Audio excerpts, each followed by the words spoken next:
विंध्य के सबसे बड़े अस्पताल संजय गांधी अस्पताल में व्याप्त अव्यवस्थाओं के विरोध में आज कांग्रेस कार्यकर्ताओं ने रैली निकाली। रैली का समापन संजय गांधी अस्पताल स्थित बजरंगबली के मंदिर में हुआ, जहां कांग्रेस कार्यकर्ताओं ने भगवान बजरंगबली के चरणों में ज्ञापन सौंपा और अस्पताल की व्यवस्थाओं में सुधार की मांग की। रीवा का संजय गांधी अस्पताल हमेशा सुर्खियों में रहता है और उसकी वजह है यहाँ के अस्पताल स्टाफ और चिकित्सकों द्वारा मरीजों और उनके परिजनों के साथ की जाने वाली अभद्रता और मारपीट। इस अस्पताल में रीवा सहित आसपास के अन्य जिलों से भी मरीज इलाज कराने आते हैं, लेकिन अक्सर वे लचर व्यवस्थाओं का शिकार हो जाते हैं। 2 दिन पहले सीधी जिले से एक महिला अपने बेटे के पैर का इलाज कराने के लिए यहाँ आई थी, लेकिन एक्सरे विभाग के कर्मचारियों ने उसे बंधक बनाकर जमकर पीटा। यह कोई पहली घटना नहीं है। इससे पहले भी अस्पताल में मरीजों और उनके परिजनों के साथ कई बार मारपीट और दुर्व्यवहार की घटनाएं हो चुकी हैं। आज इन समस्याओं के खिलाफ कांग्रेस कार्यकर्ता एकजुट हुए और संजय गांधी अस्पताल पहुंचे। यहां उन्होंने बजरंगबली को ज्ञापन सौंपते हुए अस्पताल में सुधार की मांग की। कांग्रेस कार्यकर्ताओं का कहना है कि अस्पताल में अमानक दवाओं की रोकथाम हो, मरीजों के साथ हो रही मारपीट और अभद्रता पर कड़ी कार्रवाई हो, अवैध वसूली बंद हो और मरीजों को बिना वजह प्राइवेट अस्पतालों में रेफर करने की प्रवृत्ति को रोका जाए। इसके लिए कार्यकर्ताओं ने भगवान बजरंगबली से जनता की सुरक्षा की प्रार्थना करते हुए ज्ञापन सौंपा। कांग्रेस कार्यकर्ताओं ने यह भी कहा है कि अगर इन मुद्दों का समाधान नहीं हुआ तो वे भविष्य में और भी बड़े आंदोलन करेंगे।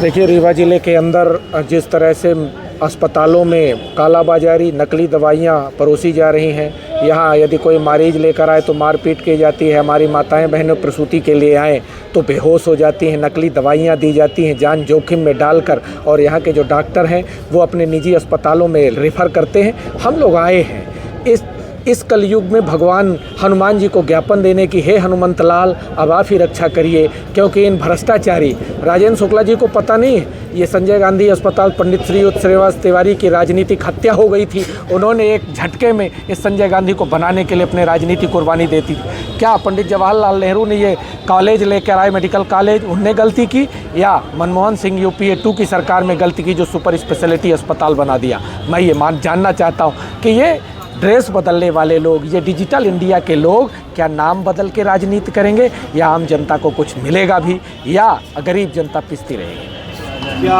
आपके मौन प्रदर्शन से उनके बहरे कानों में आवाज़ जाएगी? क्या लगता है आपको? देखिए, जब ईश्वर के पास आदमी जाता है तो इंसान की हद पार हो जाती है। तो शायद अब हमारा ये मानना है कि इंसान को डराने के लिए या तो बजरंगबली का गदा चलेगा या संजीवनी बूटी। संजय गांधी रोज घटनाएं होती है लगातार, डॉक्टर मौन रहते हैं, डॉक्टर द्वारा पिटाई भी की जाती है मरीजों के साथ। देखिए, इसीलिए तो हम आए हैं, विवेकानंद पार्क से पैदल चल के आए, यहाँ धरने पर बैठे हैं।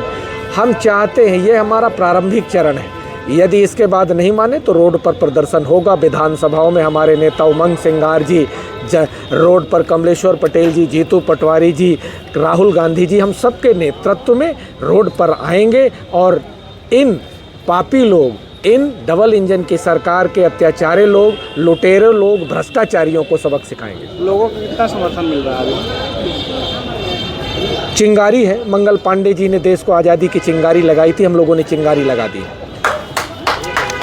जब शासन से उम्मीद ख़त्म हो जाए और कुछ बचे ना, तो फिर भगवान ही शरण में आते हैं, भगवान ही दिखाई देते हैं। आपको पता होगा कि इस मध्य प्रदेश के लगभग सभी सरकारी अस्पतालों में अभी कुछ दिन पहले, होली के पहले, सभी सरकारी अस्पतालों में अमानक दवाइयों की होली जलाई गई और उनसे पूछा गया कि ये होली क्यों जलाई जा रही हैं, तो उन्होंने बताया कि ये अमानक दवाइयाँ, नकली दवाइयाँ यहाँ पे अस्पतालों में सप्लाई हो रही हैं। तो हम मरीजों की रक्षा कैसे करेंगे? दूसरी तरफ जितने भी यहाँ बड़े डॉक्टर हैं, सबकी उनकी प्राइवेट अस्पतालें खुली हैं। और जो आयुष्मान कार्ड का खेला चल रहा लंबे समय से, एक आयुष्मान कार्ड पे 5-5, 6-6 बार उनसे पैसे निकाले जाते हैं। मरीज यहाँ 2 प्रकार के लोग आते हैं, एक अपना मरीज लेके आता है, वो दुखी होता है, दूसरा जो देखने आता है। तो आए दिन अब तो यहाँ पे ऐसा लग रहा है कि जो ये कर्मचारी हैं, ख़ास तौर पे सिक्योरिटी वाले, ये उनसे ज़्यादा ड्यूटी कर रहे हैं। अस्पताल एक बार आप अंदर चले जाओ और फिर आप चले जाओ और पूछो तो ये मारने पीटने में उतारू हैं। इन सब को लेकर के अपन ने जब देखा, हम लोगों ने तय किया कि राजेंद्र शुक्ला जी जब से स्वास्थ्य मंत्री बने हैं तो उनका स्वास्थ्य विभाग में कहीं उनको मज़ा नहीं आ रहा है, उनका दिल दिमाग तो उधर है खनिज में, आबकारी में, PWD में, अन्य जगह पे। तो हमने हनुमान जी की शरण ली कि हे हनुमान जी अब रक्षा करो, क्योंकि मरीजों को तो बचाना है, मरीजों को बचाने की अंतिम वही है। अब ये निवेदन है कि या तो गदे से इन पापियों पे संहार करेंगे, या तो जिस प्रकार से संजीवनी लेके आए थे तो हमारी बहन बेटियों की, हमारी पूरी माताओं की रक्षा अब कौन करेगा? हनुमान जी करेंगे। तो वही एक सहारा बचे हैं। तो हम लोग आज अपने ये संजय गांधी में जो हनुमान जी हैं इनको अपन ज्ञापन दे रहे हैं कि हे हनुमान जी रक्षा करना। क्योंकि हमारे एक नेता थे पंडित श्रीनिवास तिवारी, उन्होंने अपने राजनीतिक यात्रा की बलि दे करके उनका मंत्री पद छीन लिया गया था, तो अब उन्होंने इस अस्पताल का निर्माण कराया था। बाद में उनकी विधानसभा टिकट भी काट दी गई थी, तब भी तो ये अस्पताल बना, और उन्होंने बाद में इसको सोनिया गांधी जी से इसका लोकार्पण कराया। तो हो सकता है राजेंद्र शुक्ला को ये डर हो कि ये चूँकि कांग्रेस पार्टी ने अस्पताल बनाया, यहाँ इलाज ना कराओ। बाकी आप चले जाओ पूरे रीवा में 328 स्वास्थ्य केंद्र, उप स्वास्थ्य केंद्र, PSC CSC मिला के हैं। आप कहीं भी चले जाओ, आप देखोगे तो वहाँ मरीज भटकता ही मिलेगा। उसका मुख्य कारण क्या है? उसका मुख्य कारण है राजेंद्र शुक्ला की नाकामी। इसके बाद मौन प्रदर्शन के बाद कौन सा अगला कदम होगा? अगर देखिए, मौन प्रदर्शन इसलिए है कि रीवा की जनता जाने, हम लोग बोल बोल के भी थक गए, तो रीवा की जनता को बताने आए हैं, भगवान हनुमान जी की शरण में आए हैं। यहाँ पे हल्ला, यहाँ पे माइक लगा के इसलिए नहीं कर सकते थे कि यहाँ पेशेंट आते हैं, तो यहाँ पे नेतागिरी तो कर नहीं सकते थे।